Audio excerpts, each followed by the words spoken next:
तो जैसा कि हमने लास्ट एपिसोड में देखा था कि कैसे एंसेस्टर जियांग को किंग युआन अपने सेट में ज्वाइन होने की काफ़ी ज़्यादा कोशिश करा रहा था ताकि वह एंसेस्टर जियांग की तरह ही काफ़ी स्ट्रॉन्ग बन सके।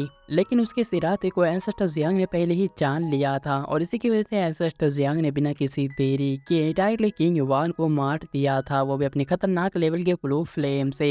और इसी के साथ ही एंसेस्टर जियांग ने उसे मारने के बाद उसके बॉडी के अंदर से उस स्केर्ड ऑब्जेक्ट को बाहर निकाल लिया था, जो कि काफी खतरनाक तरीके से ग्लो कर रहा था। तो अब आगे इस नेक्स्ट एपिसोड के स्टार्टिंग में हमें चैंग सेट को दिखाते हुए होता है। हम एंसेस्टर जियांग के हाथ में उस डिवाइन आर्टिफैक्ट को देखते हैं जिसे कि एंसेस्टर जियांग अपने फॉर्मेशन के अंदर डाल देता है। जिसके बाद जैसे ही वह डिवाइन आर्टिफैक्ट उस फॉर्मेशन के अंदर जाता है, चारों की तरफ डिवाइन आर्टिफैक्ट के अंदर से एक एनर्जी निकलने लगता है। वो फॉर्मेशन पूर्ति से एक्टिवेट होते हुए एंसेस्टर जियांग को एक जगह दिखाता है जो कि असल में इमॉर्टल स्पिरिट प्लेस होता है। जो देखने के बाद तो ड्रैगन किंग काफी गुस्सा होकर कहने लगता है कि आखिरकार ये इमॉर्टल प्लेस बार बार हमारे रास्ते में क्यों आ रहा है, आखिरकार इस इमॉर्टल स्पिरिट प्लेस का इससे क्या लेना देना है। लेकिन तभी अचानक हम उसे सीनियर डिसाइपल को देखते हैं जो कि एंसेस्टर जियांग को कहते हैं कि चलिए मास्टर चलते हैं। तभी देखने के बाद लिंक आगे आता है, उसे रोकता उसे बताता है कि ये मत भूलो कि हम लोगों का जो सर था वो अभी तक कंप्लीट नहीं हुआ है, तुम हार चुकी थी, इसी वजह से तुम हमारे साथ नहीं आ सकती।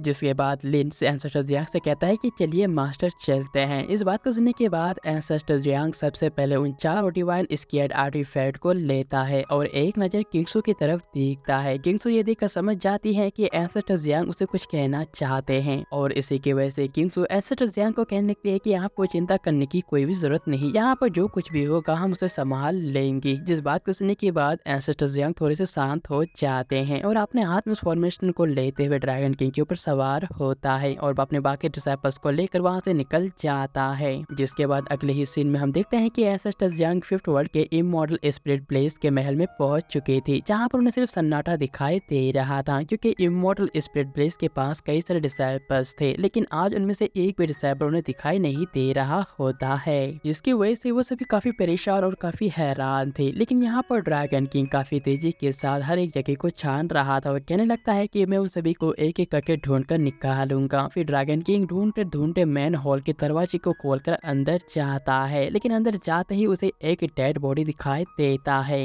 लेकिन यहाँ देखने के बाद ड्रैगन किंग को लगता है कि शायद वो किसी तरह का गोश्ट है। इसी की वजह से वो डर के मारे डायरेक्टली काफी तेजी के साथ एंसेस्टर जियांग के पीछे जाकर छिप जाता है। और इसी के दौरान हम देखते हैं कि एंसेस्टर जियांग अपने डिसाइपल्स को लेकर मैन होल में भी आ गए थे, जहाँ पर एंसेस्टर जियांग मैन होल की तरफ देखकर काफी हैरान हो जाते हैं क्योंकि आसपास मैन होल के ऊपर कई सारे डेड बॉडीज को उल्टा लटका कर रखा गया था। जो देखने के बाद एंसेस्टर जियांग के डिसाइपल्स आगे जाकर उन डेड बॉडीज को अच्छे तरह से जांचने लगते हैं, जहां पर उन सभी को पता चलता है कि इन सभी को अलग अलग तरीके से मारा गया है। किसी डिसाइपल को गर्दन को काटकर मारा गया है, तो किसी डिसाइपल्स के पूरे मेलोडिन को डिस्ट्रॉय करके और किसी के सिर के ऊपर कील ठोक के उसके बॉडी और सोल को डिस्ट्रॉय करके। यानी कि इस बात इन्हें पता चलता है कि यहाँ पर जिस किसी ने भी इन्हें मारा है उन सभी ने अलग अलग टेक्निक का इस्तेमाल करके इन्हें मारा होगा। लेकिन उन्हें समझ में नहीं आता था आखिरकार ये सब कुछ क्यों हो रहा है, क्योंकि यहाँ पर वो लोग समझ जाते थे कि इमॉर्टल स्पिरिट प्लेस पूरे 5th वर्ल्ड के ऊपर रूल करते थे, वो भी कई हजार सालों से। लेकिन आखिरकार ऐसा क्या हुआ कि इमॉर्टल स्पिरिट जैसे स्ट्रॉन्गेस्ट सेट को किसी ने मार दिया। लेकिन तभी उन सभी के बातों को सुनने के बाद फैंस काफी सीरियस होकर कहने लगती है कि हो सकता है कि इमॉर्टल स्पिरिट प्लेस में से किसी डिसाइपल ने स्केर्ड डिवाइन आर्टिफैक्ट के पावर को सीखने की कोशिश की होगी। और इसके अलावा हम सभी ये बात काफी अच्छी तरह से जानते हैं कि स्केर्ड आर्टिफैक्ट 12 डिसाइपल्स में से किसी एक का ही होगा। और इसी वजह से मुझे लगता है कि शायद उन्हें किसी एक डिसाइपल्स में से इस पूरे के पूरे लोगों को ही डिस्ट्रॉय कर दिया, क्योंकि वो नहीं चाहते थे कि कोई भी स्केर्ड आर्टिफैक्ट के पावर को सीखे। लेकिन इस पर एक लड़की कहने लगती है कि लेकिन फिर भी पूरे के पूरे इमॉर्टल स्पिरिट प्लेस को डिस्ट्रॉय करने की कोई भी जरूरत नहीं थी। जबकि हम यहाँ पर एंसेस्टर जियांग को देखते हैं जिनका नजर किसी एक जगह पर अटका हुआ था। तभी अचानक उन्हें लिन का आवाज सुनाई देता है, जो कि उन सभी को कहने लगता है कि मुझे लगता है कि इन सभी का सिर्फ एक ही नतीजा होगा, हो सकता है कि इमॉर्टल स्पिरिट प्लेस ने उस स्केर्ड ऑब्जेक्ट को अपने पास रखने की कोशिश की होगी और इसी के दौरान 12 डिसाइपल्स को इसके बारे में पता चल गया होगा और वो लोग अपने ऑब्जेक्ट को यानी कि अपने डिवाइन आर्टिफैक्ट को लेने के लिए यहाँ पर आए थे और इन सभी के बीच एक खतरनाक वॉर हुआ होगा। इतना कहने के बाद लिन एक छोटे से पत्थर को टच करता है, लेकिन तभी एंसेस्टर जियांग उसी छोटे से पत्थर को अपने पास बुलाते हुए कहने लगता है कि स्कैर्ड आर्टिफैक्ट यहीं पर है। लेकिन इस बात को सुनने के बाद सभी काफी हैरान हो जाते हैं। ड्रैगन किंग कहता है कि आखिरकार ये स्कैर्ड ऑब्जेक्ट कैसे हो सकता है। साथ ही साथ लिन भी कहने लगता है कि हाँ मास्टर, क्योंकि इस पत्थर के अंदर से मुझे किसी भी तरह का चॉपस्टिक पावर महसूस ही नहीं हो रहा है। लेकिन इस पर फैंसी कहने लगती है कि हो सकता है कि उन किलर्स ने इसके अंदर से उस पावर्स को पूरी तरह से इरेज कर दिया हो। तब दूसरी लड़की कहने लगती है कि आखिरकार ऐसी बात है तो तब तो उन्हें इस स्कैर्ड आर्टिफैक्ट को अपने साथ लेकर चले जाना चाहिए। लेकिन अचानक वो लड़की कहने लगती है कि एंसेस्टर, मुझे लगता है कि उन लोगों ने हमारे लिए किसी तरह का ट्रैप बिछाया होगा ताकि हम उसका पीछा करते वहाँ पर फंस जाए। लेकिन अब उन सभी के बातों को सुनने के बाद फैंसी कहती है कि एंसेस्टर, ये मामला बहुत ही अजीब सा लग रहा है, हमें इसे काफी अच्छी तरह से जांच करनी चाहिए ताकि हमें पता चल सके कि आखिरकार ये मामला है क्या। लेकिन एंसेस्टर जियांग कहता है कि इसकी कोई भी जरूरत नहीं और अचानक हम देखते हैं कि एंसेस्टर जियांग की आंखें चमक जाती हैं और एक दीवार के अंदर से एक ओल्ड मैन काफी तेजी के साथ बाहर निकलता है। असल में एंसेस्टर जियांग ने अपने पावर से उस ओल्ड मैन को उस दीवार के दूसरी साइड से खींचकर यहाँ पर रखा था, जिसके बाद वो ओल्ड मैन एंसेस्टर जियांग को देखकर काफी डरते हुए कहने लगता है कि इमॉर्टल, प्लीज मुझे छोड़ दीजिए, मैं सिर्फ यहाँ के डेड बॉडीज को हैंडल करने का काम करता हूँ, इसके अलावा मेरा कोई और काम नहीं है। लेकिन ये देखने के बाद डीमन क्वीन अपने वेपन को उसकी तरफ करते हुए कहने लगती है कि अगर ऐसी बात है तो वे तुम आखिरकार सीक्रेट तरीके से वहाँ पर छिपकर क्यों बैठे थे। तब इस तरह ओल्ड मैन डरते हुए कहने लगता है कि मेरी बातों का यकीन कीजिए, मेरा काम सिर्फ इन डेड बॉडीज को हैंडल करना है। और इतना कहती है अचानक वो अपने कई सारे छोटे छोटे वेपन्स को निकाल कर एंसेस्टर जियांग के ऊपर अटैक करता है। लेकिन यहाँ पर एंसेस्टर जियांग पहले उन अटैक को ब्लॉक करता है और दूसरी तरफ हम देखते हैं उस ओल्ड मैन को, जो कि ये देखने के बाद काफी तेजी के साथ वहां से भागने की कोशिश कर रहा था। लेकिन ये देखकर एंसेस्टर जियांग उसी की वेपन से उसी के ऊपर ही अटैक करता है। हालांकि एंसेस्टर जियांग उसे जान से नहीं मारता, बल्कि वो सारे के सारे अटैक उसके चारों तरफ ही फेंकते हैं। जिसके बाद एंसेस्टर जियांग उससे पूछता है कि बताओ कि आखिरकार इन सारे डेड बॉडीज को हैंडल करने का काम तुम्हें किसने दिया है। इस पर वह ओल्ड मैन काफी घमंड के साथ कहता है कि नहीं, अगर तुम मुझे मार भी दोगे तब भी मैं तुम्हें नहीं बताने वाला। हालांकि उसके बातों को सुनने के बाद एंसेस्टर जियांग कुछ देर उसे ही देखता रहता है, लेकिन फिर उससे कुछ न कहते हुए चुपचाप वहां से जाने लग जाते हैं। ये देखने के बाद तो वहाँ ओल्ड मैन काफी घबरा कर कहता है कि नहीं रुक जाइए, मत जाइए। इतना कहने के बाद वो काफी तेजी के साथ एंसेस्टर जियांग के पास जाकर घुटने के बल बैठ जाता है। उसकी बातों को सुनने के बाद डीमन क्वीन कहने लगती है कि कुछ देर पहले तो तुम हमें कुछ बताने के लिए तैयार नहीं थे, तो आखिरकार तुम इस तरह से क्यों कह रहे हो कि जैसे कि तुम हमें बताना चाहते हो। इस बात को सुनने के बाद वह ओल्ड मैन कहता है क्योंकि मुझे लगता है कि तुम लोग उसे बचा सकती हो और इसके अलावा तुम लोगों को देखकर ऐसा लगता है कि तुम लोग कोई बुरे आदमी नहीं हो और इसी वजह से मैं चाहता हूँ कि तुम लोग उसे बचाओ और मुझे यहाँ से जाने दो। इस पर एक लड़की पूछती है कि आखिरकार तुम हमें किसे बचाने के लिए कह रहे हो। तब इस पर वह ओल्ड मैन बताता है कि मैं तुम्हें इमॉर्टल स्पिरिट प्लेस की सीनियर सिस्टर यिन जाओ को बचाने की बातें कर रहा हूँ। इस पर लिन कहता है कि तुमने कहा था कि यहाँ पर सब कोई मर चुका है, इसका मतलब इमॉर्टल स्पिरिट प्लेस से अभी भी कोई बच चुका है। जिसके बाद उन सभी के बातों को सुनने के बाद वह ओल्ड मैन उन्हें आगे बताता है कि यिन जाओ को हमारे इमॉर्टल स्पिरिट प्लेस का गॉडेस माना जाता था, लेकिन एक मिशन के दौरान वो अपने मिशन को कंप्लीट नहीं कर पाई, जिसकी वजह से इमॉर्टल स्पिरिट प्लेस के मास्टर ने उसके पावर को सील कर दिया। लेकिन सील करने के साथ साथ ही उन्होंने उसे बहुत ज्यादा टॉर्चर करना स्टार्ट कर दिया। वो लोग उसे दिन रात टॉर्चर करते थे, जिसकी वजह से उसकी हालत काफी नाजुक हो गई। लेकिन जब इमॉर्टल स्पिरिट प्लेस के ऊपर अटैक हुआ तब उसे भागने का मौका मिल गया और उस मौके का फायदा उठाकर वहां से भाग गई। इस पर फैन से काफी हैरान होकर पूछती है कि जब वो आजाद हो चुकी है तो आखिरकार तुम हमें उन्हें बचाने के लिए क्यों कह रहे हो। तब इस पर ओल्ड मैन बताता है वो इसलिए क्योंकि उसे एक जगह पर बंदी बनाया रखा गया है। उस जगह का नाम है प्लेसियर पवेलियन। फिर यहाँ से सीन बदलता है और हम एंसेस्टर जियांग को प्लेसियर पवेलियन के बाहर देखते हैं।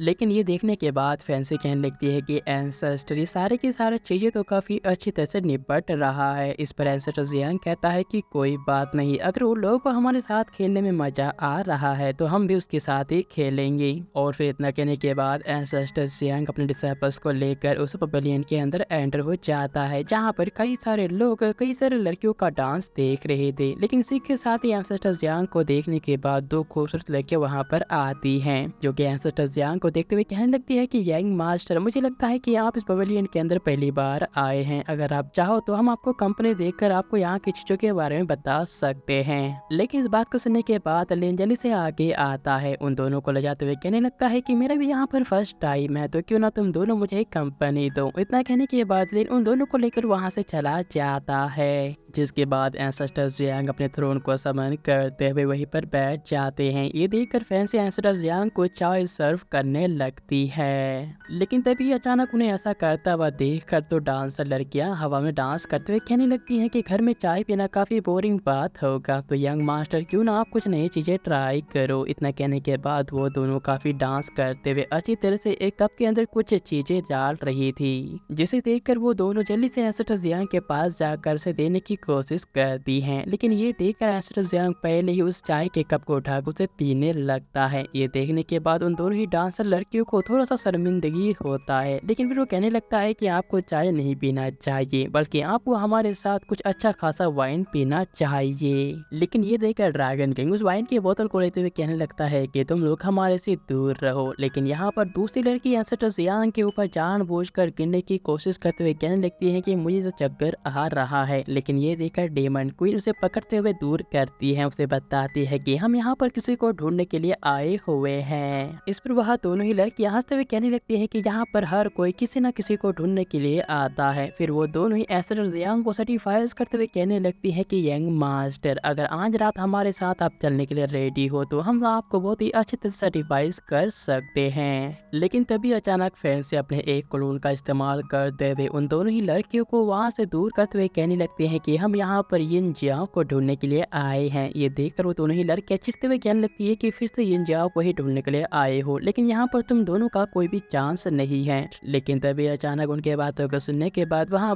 पवेलियन की लेडी आती है, जो कि कहने लगती है कि नहीं नहीं ऐसा नहीं है, बल्कि तुम लोगों का चांस है। लेकिन इतना कहने के बाद वो फैंसी के पास जाती है। इसके बाद फैंसी उससे पूछते हैं कि बताओ कि यिन जियाओ कहाँ पर है। इस पर वह लेडी ऊपर की तरफ इशारा करते हुए कहने लगती है कि वहाँ पर जो लंबी लाइन है वहीं पर यिन जियाओ है। और दोस्तों हमें यहाँ पर पता चलता है कि असल में यहाँ पर यिन जियाओ को गुलाम बनाकर रखा है और कई सारे लोग उसका डांस या फिर उसके साथ कुछ कर रहे हैं। उसकी बातों को सुनने के बाद फैन से उसे कुछ पैसे देती हैं, जिन पैसों को पाने के बाद वो लेडी काफी खुश होकर कहने लगती है कि यिन जियाओ इमॉर्टल स्पिरिट प्लेस की गॉडेस है, लेकिन वो खुद यहाँ पर हमारे पवेलियन के अंदर एंटर हुई हैं और इसके अलावा उसके यहाँ पर आने से कोई भी ऑर्डिनरी आदमी उसके साथ नहीं मिल सकता। लेकिन अब उस लेडी के बातों को सुनने के बाद फैंसी काफी हैरान होकर सोचने लगती है कि वो तो आजाद हो चुकी थी, तो आखिरकार उसने खुद को यहाँ पर क्यों बेच दिया होगा। इस बात को सुनने के बाद वो लेडी दोबारा फैंसी से पैसे मांगने की कोशिश करती है, लेकिन तभी वहाँ पर लिन आ जाता है, जो कि बताता है कि मैंने इसके बारे में पहले ही पता लगा लिया है। असल में यहाँ पर यिन जियाओ ने अपने आप को इसलिए इस पवेलियन की यहाँ बेच दिया है ताकि उन डेड बॉडीज को हैंडल कर सके, और इसी वजह से उसने अपने आप को लगभग 3 मिलियन में बेच दिया है। इसी के साथ हम देखते हैं कि कैसे लिन ने उन दोनों ही लड़कियों को बांध कर रखा था और लिन ने उन दोनों को ही बांध कर उसके अंदर से सारे बातें निकाल लिए थे।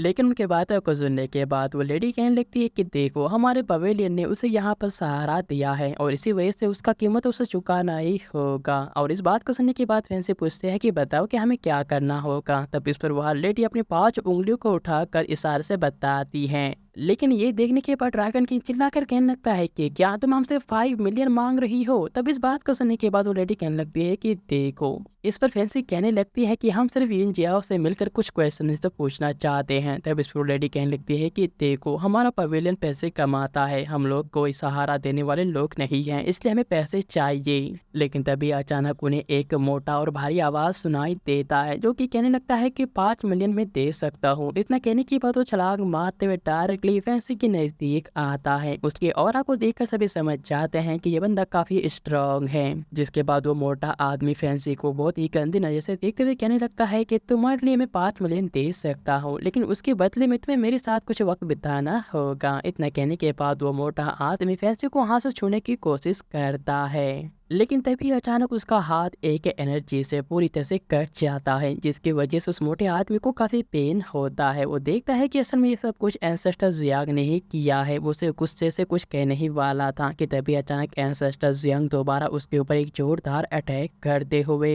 उस बंदी को एक ही झटके में मार डालते हैं, जिसके वजह से उस बंदे को कुछ भी कहने का मौका भी नहीं मिलता। अब ये देखने के बाद वो पवेलियन लेडी काफ़ी डर जाती है, लेकिन उससे पहले ही एंसेस्टर जियांग उसके पास जाकर पूछता है कि रास्ता दिखाओ। जिस बात को सुनने के बाद वो लेडी काफी डर जाती है और इसके लिए मान जाती है। और दोस्तों, इसी के साथ ये एपिसोड भी यहीं पर एंड होता है। लेकिन अगर आपको इसका एक्सप्लेनेशन अच्छा लगा तो प्लीज चैनल को सब्सक्राइब करके कमेंट करना मत भूलिए।